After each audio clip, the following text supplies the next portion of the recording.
Halo teman-teman semua, ketemu lagi di Bedah Buku Multipliers. Tapi kali ini saya akan baca lewat versi digitalnya ya, karena lebih enak dibawa kemana-mana. Jadi kita sekarang masuk ke dalam bab yang ketiga, judulnya The Liberator. Ini yang sebelumnya kan mungkin teman-teman sudah nonton. Judul babnya nah The Talent Magnet ya. Jadi multipliers itu orang-orang yang memang punya kayak semacam daya tarik ya dari orang-orang sekelilingnya, yang merasa bahwa kalau mereka dipimpin sama para multipliers ini, mereka akan berkembang. Jadi talent itu banyak datang. Pertanyaannya kenapa? Nah, di bab ketiga ini ada jawabannya. Karena para multipliers adalah orang yang the liberator, orang-orang yang punya kemampuan untuk membebaskan. Seperti apa tuh? Yuk kita bahas di video kali ini.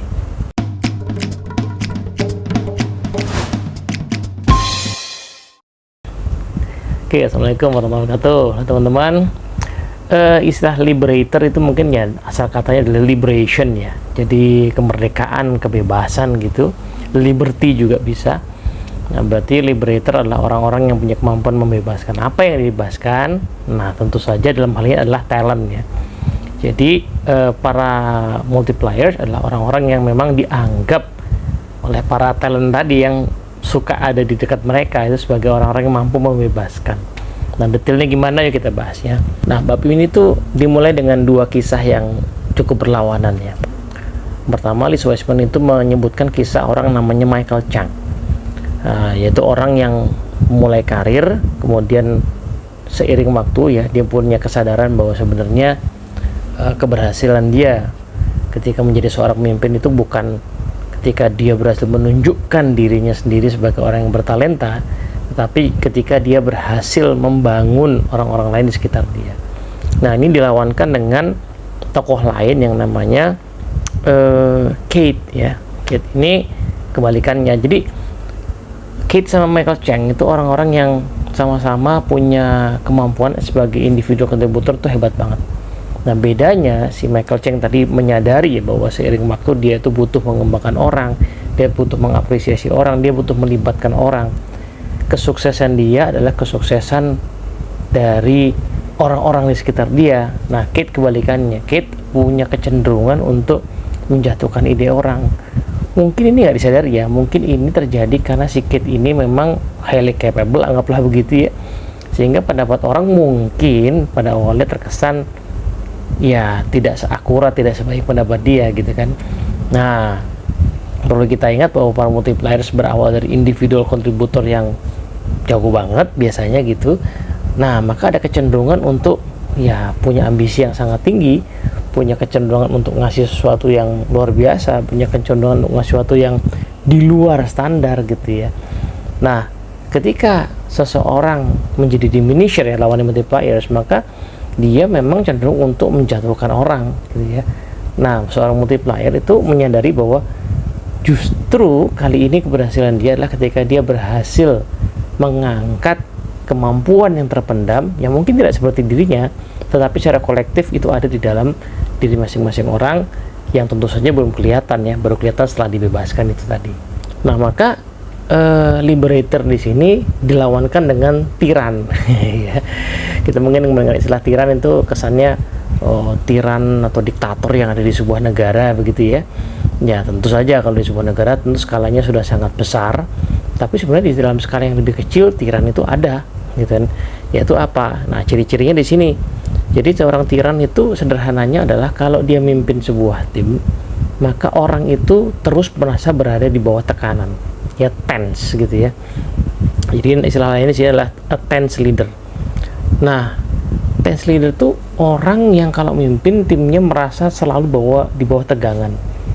Jadi ini tidak untuk mengatakan bahwa nanti kalau seandainya orang jadi multipliers itu maka timnya akan senang, happy terus, enggak.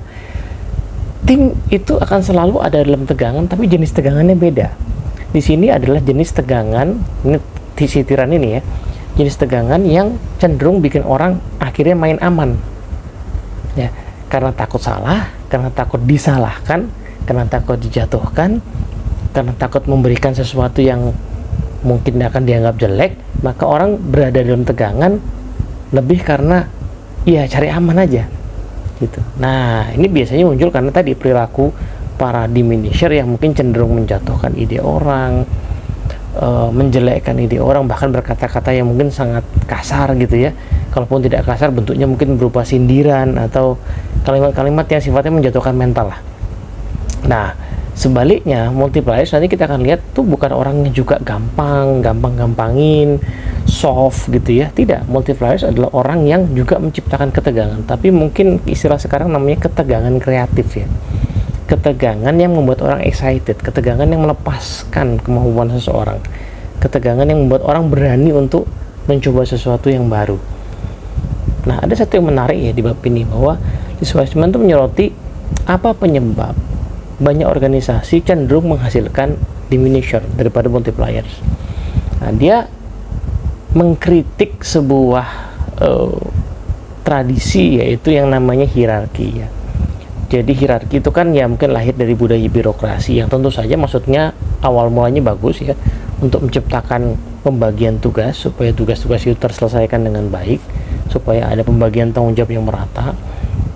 Tapi sekaligus efek samping dari hierarki adalah membuat orang kemudian merasa yang di atas itu seperti punya kuasa atas yang di bawah, yang di atas itu seperti merasa lebih tahu dari yang di bawah. Wiseman tuh lucu gitu ketika dia pernah ada di sebuah situasi di satu tim yang mungkin berlatar belakang militer gitu ya. Lalu ada anggota tim itu yang pas mau ngomong sama atasannya pakai istilah begini nih, permission to speak freely, permission to speak openly. Pak, mohon maaf Pak, minta izin untuk bicara secara terbuka. Nah, gitu kan. Ya, anggaplah saat itu momennya adalah atasannya mengizinkan gitu. Tapi pertanyaan menarik dari itu adalah kenapa mesti minta izin gitu ya. Nah, ya tentu saja organisasi militer memang dibentuk ya seperti itu, dibentuk dengan hierarki yang sangat kokoh. Di organisasi lain mungkin tidak sekaku di militer, tapi hierarki memang cenderung akan menciptakan diminisher ya.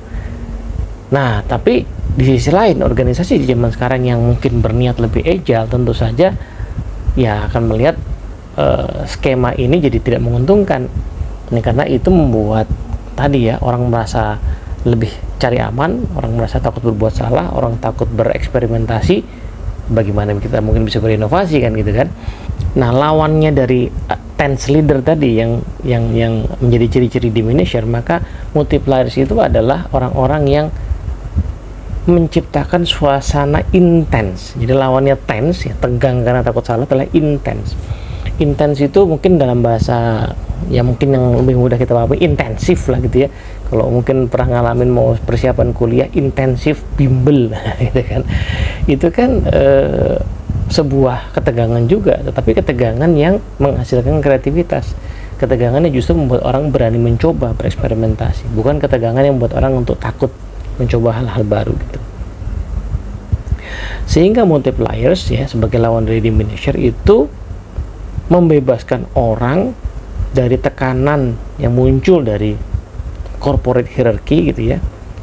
Mereka membebaskan orang untuk berpikir, untuk berbicara, untuk bertindak dengan alasan yang jelas. Ya, mereka menciptakan lingkungan sehingga ide-ide yang terbaik itu bisa muncul. Sehingga orang itu bisa memberikan yang terbaik dari yang dia bisa. Dengan kata lain, multipliers itu memberikan orang izin untuk berpikir. Nah, ya ini kurang lebih definisinya liberator seperti itu ya. Ada satu kutipan menarik ya, kisah tentang orang namanya Robert di sini ya. Robert ini dikisahkan oleh koleganya ya sebagai orang yang very good at disarming you. He is a commoner, one of us. Even if you work 3 levels below him, he still wants to know what you think. Jadi leader yang namanya Robert ini itu seorang multiplier ya.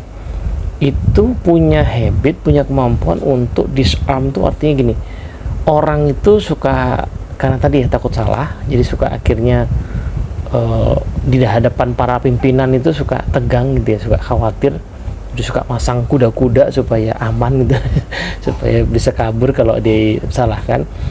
Nah, disarm itu artinya Robert ini pandai untuk membuat orang merasa nggak perlulah kayak gini, ini bapaknya atau ibunya nyantai kok, nah gitu.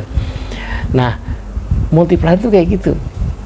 Multiplier adalah orang yang mampu membuat orang untuk merasa santai, tidak perlu takut, tidak perlu khawatir. Sehingga tadi dikatakan bahwa orang yang bahkan 3 level di bawah itu tetap mau bicara terbuka sama dia. Karena mereka tahu ya bahwa si pemimpin ini adalah orang yang sangat menghargai ide-ide. Nah, dan ide-ide itu tidak mesti langsung bagus kan. Ide itu adalah sesuatu yang mungkin awalnya jelek.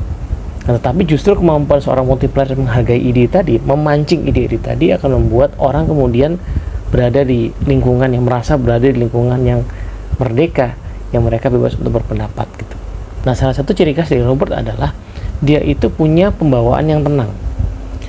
Sehingga di momen ketika ada tekanan dari manajemen atas ya, dan timnya tahu bahwa si Robert ini dapat tekanan gitu. Sehingga mereka expect dalam meeting sama Robert ini mereka akan dapat tekanan juga ya, turun dari atas gitu ya. Tapi yang terjadi adalah Robert ini sangat tenang dan selalu mengajak timnya untuk fokus ke hal-hal yang bisa mereka kendalikan. Caranya gimana? Caranya adalah mengajukan pertanyaan. Dia mengajukan pertanyaan misalnya gini, what can we do to differentiate ourselves right now? Oke, keadaan ekonomi agak susah, manajemen punya direction tertentu. Kalau gitu tim kita bisa apa? Kalau gitu kita bisa kasih value added apa ke pelanggan kita? Kalau gitu biar pelanggan kita tetap mau beli, kita mesti tawarin apa?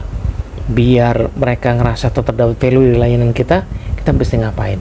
Nah, pertanyaan-pertanyaan ini diajukan ke timnya sehingga membuat timnya tuh lebih fokus untuk mikirin jawab itu daripada memikirkan hal-hal yang di luar kendali mereka gitu.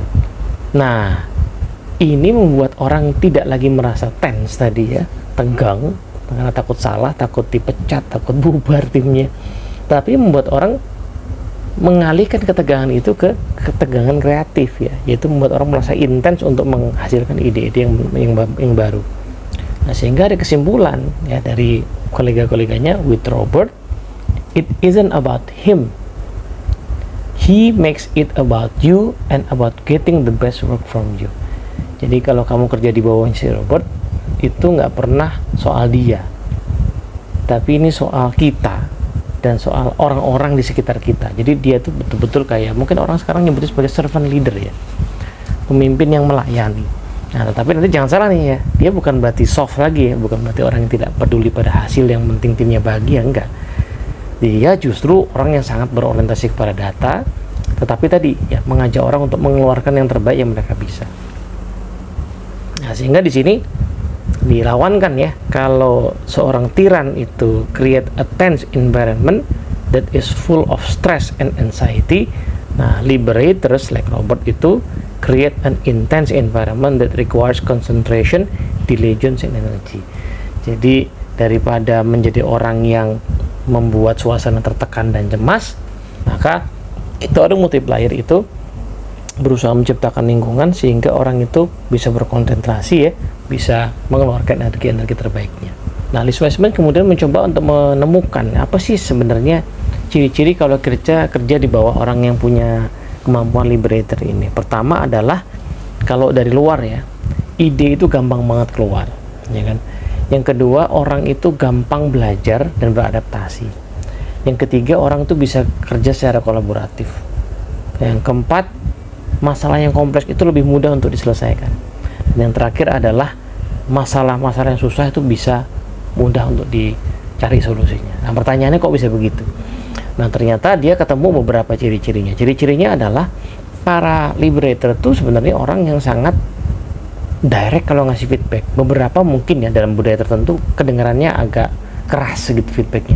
Nah, tetapi feedback itu selalu feedback yang berada dalam potongan yang tepat sehingga bisa diabsorb, bisa dikunyah ya, bisa ditelan sama penerimanya sebagai feedback yang kemudian bisa di follow up. Nah, ini menurut saya ilmu feedback zaman sekarang tuh benarnya di sini. Ilmu feedback itu sekarang bicaranya bukan sandwich feedback ya, tetapi bicara soal behavioral feedback, feedback yang berorientasi pada perilaku sehingga si penerima feedback itu kemudian bisa segera memfollow up feedback itu, ya kan. Nah, ini salah satu ciri-cirinya. Nah, ciri-ciri yang kedua itu dia ambil dari contoh orang yang mungkin kita kenal ya, namanya Steven Spielberg ya. Steven Spielberg itu sutradara yang cukup terkenal, film-filmnya kemungkinan di antara kita banyak yang suka gitu ya.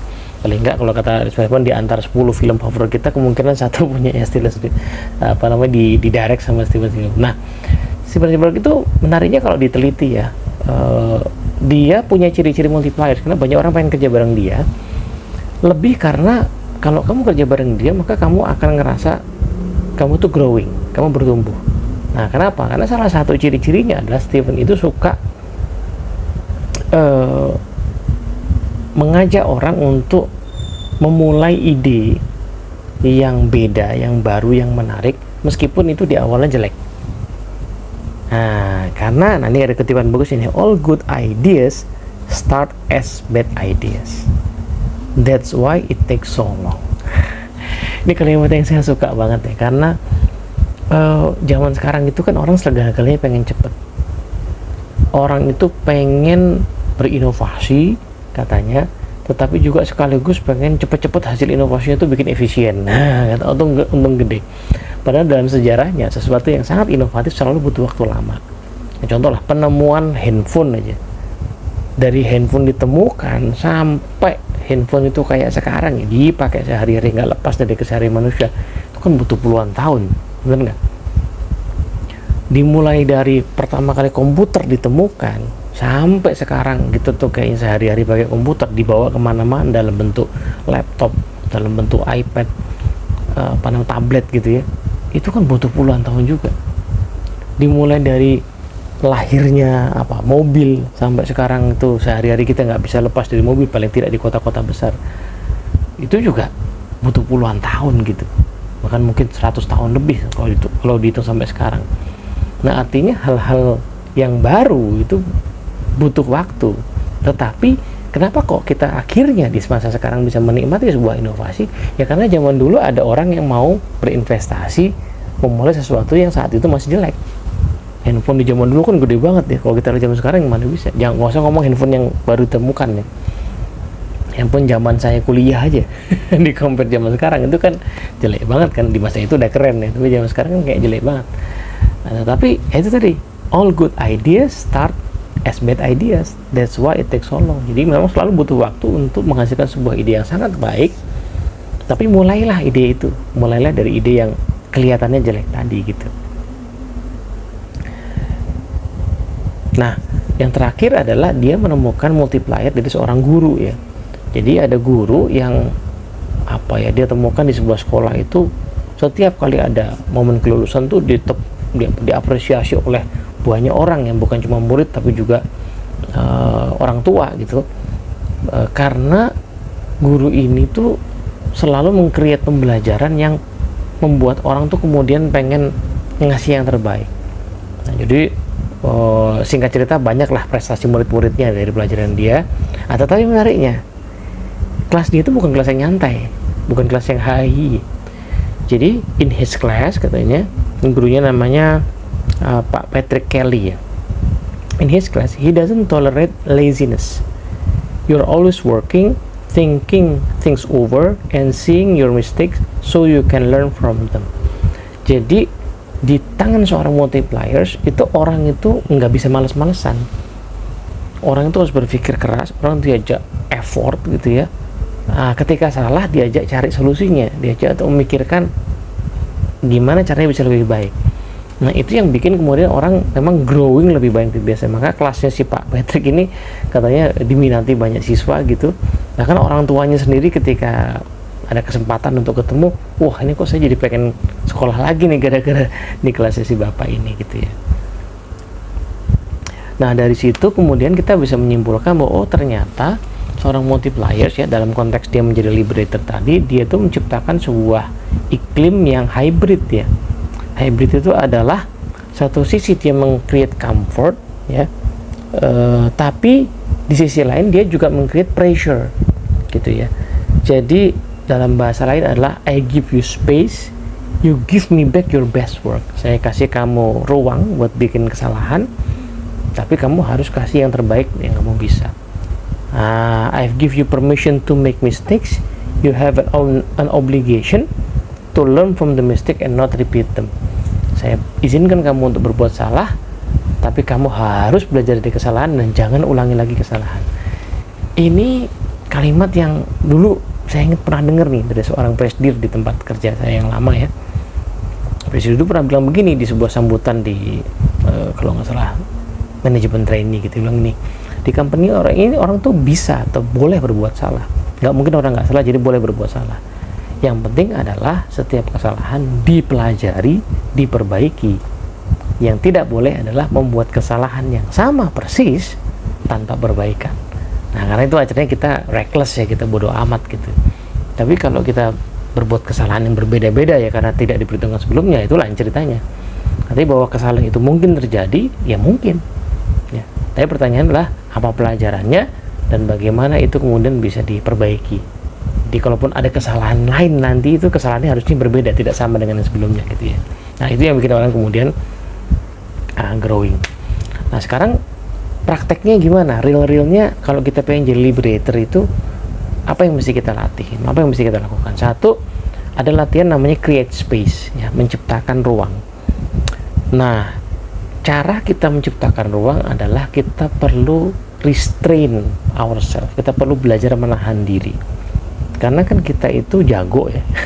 Kalau kita tadi pengen jadi multiplier kan kita tuh aslinya kan orang yang jago, orang yang capable.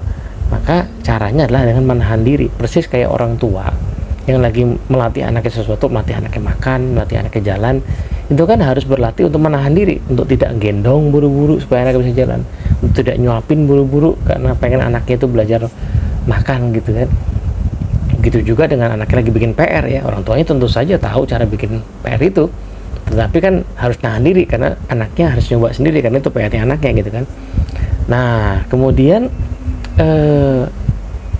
cara untuk create space adalah dengan mengurangi rasio antara berbicara dan mendengarkan. Jadi kita sebagai accidental diminisher gitu ya, orang yang suka tidak sadar menjadi diminisher itu kan karena sebenarnya kita tuh banyak ide lalu kita jadi banyak ngomong.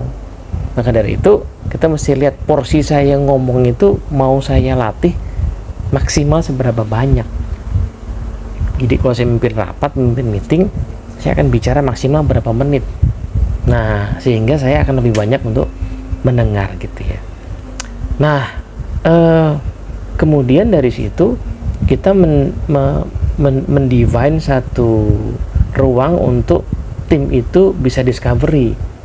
Nah, di dalam ruang apa? Kan tadi ya, seorang multiplier itu juga bukan orang yang soft, yang semuanya boleh, enggak juga. Ya, kalau gitu nanti bisa bahaya juga ya. Jadi salah satu ciri-ciri leader yang matang sebenarnya adalah bisa melakukan namanya calculated risk ya, bahwa dia tahu atau mungkin divine learning cost lah gitu ya, dia tahu bahwa anggota timnya ini mungkin akan bikin salah tapi dia perhitungkan kesalahan itu yang nggak sampai merugikan perusahaan sampai terlalu besar lah gitu ya, atau mungkin membuat kesalahan yang sangat fatal sampai kena mempertaruhkan nyawa misalnya. Nah, jadi memang sengaja tuh di create space-nya, dalam space apa orang bisa berkreasi. Nah, disitulah kemudian orang bisa nyoba-nyoba sendiri gitu ya. Nah, yang kedua, seorang liberator itu adalah orang yang demand people's best work. Jadi selalu minta timnya itu untuk ngasih yang terbaik. Nah, di subbab ini tuh ada kisah menarik tentang Henry Kissinger. Jadi ya mungkin orang yang belajar ilmu politik punya apa ya, semacam mixed feeling ya tentang Henry Kissinger ini. Tapi kita ambil aja contoh baiknya ya. Dia Kissinger orang sangat terkenal di Amerika ya, atau politik yang sangat penting lah. Dia punya banyak peran dalam membangun diplomasi di Amerika dengan negara-negara lain. Nah, singkat cerita begini, Henry Kissinger itu selalu punya pertanyaan ya kalau timnya bikin report ke dia gitu ya, habis analisa macam-macam geopolitik mungkin, report itu selalu ditanya, ini udah your best work belum? Nah, ditanya begitu biasanya sih kayak anak buah jadi ragu-ragu kan, belum sih, ada yang bisa saya perbaiki. Yaudah, perbaikin dulu. Pas datang, ini udah best work belum? Ya sebenarnya sih mana sebentar ada data yang saya bisa perbaiki lagi, jadi perbaikin dulu. Nah, dia tanya begitu beberapa kali sampai si anggota timnya jawab, ya ini udah yang bisa terbaik yang saya lakukan sampai saat ini. Ya udah kalau itu baru saya baca. Jadi bukan berarti dia tuh tadinya sudah baca kemudian dia menemukan kekurangan, enggak. Tapi dia hanya mau membaca sesuatu yang kata orang yang bikin itu sudah best work. Nah, ini menarik ya. Jadi di sisi lain ya, orang ini ngasih kesempatan orang untuk bikin salah, untuk nyoba-nyoba, eksperimentasi, diukur-ukur. Tapi pada sisi yang lain lagi adalah seorang liberator itu selalu minta orang untuk kasih effort. Nah, di sini ada cerita menarik lagi, seorang pelatih basket kalau nggak salah ya. Rugby itu apa namanya, football ya. Nah, itu yang selalu nanya sama murid-muridnya, tadi di pertandingan tadi kalian sudah ngasih yang terbaik belum? Nah, murid-muridnya kebanyakan alamiahnya jawab gini, nah kan tadi kita menang pak. Gitu ya.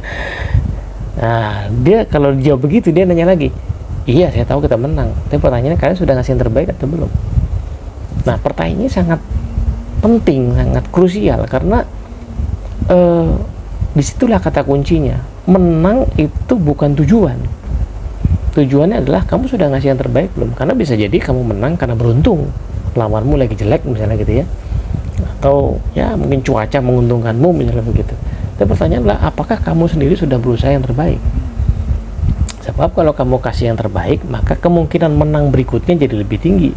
Tetapi kalau kamu sebelumnya belum ngasih yang terbaik, maka menangmu tadi sebenarnya kebetulan next time kamu akan ngasih effort yang so-so, dan kemungkinan kalah jadi lebih besar. Nah, sehingga salah satu ciri ya dari mengajak orang untuk doing best work adalah membedakan antara si best work tadi dengan outcomes. Jadi bedakan antara usaha dengan hasil. Ya, hasil itu somehow dampak dari usaha. Ya, tapi hasil belum tentu menggambarkan usaha. Bisa jadi usahanya biasa aja, kebetulan hasilnya bagus. Nah, si multipliers nggak mau begitu. Multipliers maunya adalah kamu kasih dulu yang terbaik, nanti hasilnya akan ngikut. Bisa jadi hasilnya bagus, bisa jadi tidak. Bisa jadi kita beruntung ya, pas lagi usahanya bagus, beruntung kita menang gitu ya, dapat sesuatu yang bagus outcome-nya. Bisa juga nggak. Tapi in the long run, kalau usaha kita sudah kasih yang terbaik, kemungkinannya akan lebih tinggi. Nah, yang ketiga, praktek latihan adalah generate rapid learning cycles. Nah, tadi kata kuncinya, seorang multiplier adalah orang yang meng-create sistem supaya orang itu mau belajar terus, supaya orang mau meneliti kesalahannya, kemudian memperbaiki atau belajar dari keberhasilannya, mana-mana yang bisa diulangi. Nah, maka salah satu praktek yang menarik dari seorang multiplier adalah kalau dirinya sendiri itu melakukan kesalahan, itu tidak segan untuk mengadmit dan membagikan dan menceritakannya. Jadi nggak ragu menceritakan kekurangan atau kesalahan dia, baik itu di masa lalu sehingga ngasih inspirasi ke orang lain bahwa oh dia juga pernah salah kok gitu, maupun di masa sekarang, bahwa mungkin dalam situasi yang kita lagi meeting, lagi ada project ini, at some point saya kemarin juga bikin salah gitu. Nah, tapi yang paling penting adalah kemudian insist on learning from mistake. Jadi sudah mengadmit dan mengakui kesalahan, pembelajarannya apa kata kunci pembelajaran itu yang lebih penting. Jadi menariknya adalah kalau kata Alice Wiseman, tiran sama liberator itu dua-duanya sama-sama tahu bahwa kesalahan itu pasti terjadi. Nah, bedanya seorang tiran itu akan siap-siap ngetok kepala ya. Ngetok kepala orang yang bikin salah. Sementara seorang liberator itu berusaha untuk ngajakin orang belajar dari kesalahan sebanyak mungkin. Jadi satu kesalahan itu dipelajari sebanyak mungkin gitu ya. Nah, the highest quality of thinking cannot emerge without learning. Kita nggak mungkin bisa berpikir secara mendalam kalau kita nggak belajar. Nah, learning cannot happen without mistakes. Nggak mungkin kita bisa belajar kalau nggak ada yang namanya kesalahan. Liberators get the best thinking from people by creating a rapid cycle between thinking, learning, and making and recovering from mistakes in order to generate the best ideas and create an agile organization. Ini kalimat saya suka banget. Jadi para liberator itu ya pengennya dapat pemikiran, ide-ide yang terbaik ya. Caranya adalah meng-create putaran cepat ya, secepat mungkin antara berpikir, ya belajar, kemudian ya kalau bikin kesalahan segera merecover gitu ya. Nah, sehingga lama-lama ide-ide itu makin tajam gitu ya. Tadi ya kalimat Steven Spielberg tadi itu, Ya, semua yang bagus itu datangnya dari yang jelek dulu. Nah, makanya butuh waktu. Gitu ya. Mesti dikut bagus ya. Yang bagus datangnya dari yang jelek dulu, makanya butuh waktu. Nah, sehingga kalau disimpulkan, menjadi seorang leader itu adalah menjadi orang yang pertama-tama nahan diri. Ya, jadi mengurangi sebisa mungkin saya untuk jump in gitu.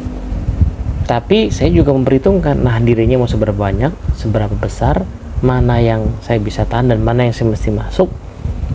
Kemudian saya minta orang untuk kasih usaha sebaik mungkin di space yang sudah saya siapkan tadi. Nah, gitu ya. Jadi kalau pakai perumpamaan orang belajar renang tuh ya, belajar renangnya kan di kolam renang. Ya, di space itulah kamu bisa effort berenang. Kalau sudah jago di situ, baru misalnya kamu berenang di sungai yang arusnya deras atau di samudra, di laut begitu. Ya, ada tahapannya itu. Nah, tetapi dia sengaja meng-create satu lingkungan, dan di lingkungan itu dia tidak terus campur terlalu banyak, karena dia akan biarkan orang untuk kasih best worknya di situ. Nah, jadi disitulah kemudian terjadi tadi ya, tegangan antara satu sisi orang nyaman karena tahu bahwa mereka itu aman di situ ya, tapi di sisi lain ya mereka harus kasih yang terbaik karena sudah aman kok, sudah disediakan tempat yang aman kok, so do your best. Nah, dari situ kemudian orang pelan-pelan akan growing gitu ya. Nah, inilah penyebabnya jadi masuk akal ya, kenapa seorang multipliers adalah seorang talent magnet. Karena orang ngerasa talentanya itu keluar. Soalnya apa? Disediain tempat buat keluar lewat kesalahan tadi gitu. Kesalahan yang diperhitungkan, kesalahan yang dijadikan tempat pembelajaran. Nah, itu dia yang bikin orang talentnya keluar. Ya wajar aja kalau kemudian orang pengen gabung di timnya para multipliers. Nah, kalau dibalik seorang tiran, ya mungkin lawannya dari diminisher gitu ya. Tiran itu kan diminisher. Ya, orang ngerasa bahwa kalaupun saya direkrut karena saya punya keahlian, ya, tapi keahlian saya nggak berkembang karena saya hanya digunakan keahlian saya nggak boleh salah, saya nggak boleh ngasih ide yang jelek gitu. Padahal kenyataannya manusia mah ya biasa aja ya. Orang yang pandai orang yang pandai punya ide bagus itu kan berawal dari ide buruk yang diulang-ulang gitu, dipelajari lalu kemudian jadi bagus. Sebuah ide itu tidak pernah datang dari ruang hampa ya. Sebuah ide selalu datang dari lewat iterasi. Maka, nah disinilah menariknya. Diminisher itu kadang-kadang lupa bahwa dia pun sebenarnya jadi jago dulunya ya gara-gara dia bikin salah. Nah, tapi ketika dia punya tim, dia nggak menoleransi kesalahan. Gitu. Kira-kira begitu teman-teman ya. Moga-moga bermanfaat. Assalamualaikum warahmatullahi wabarakatuh.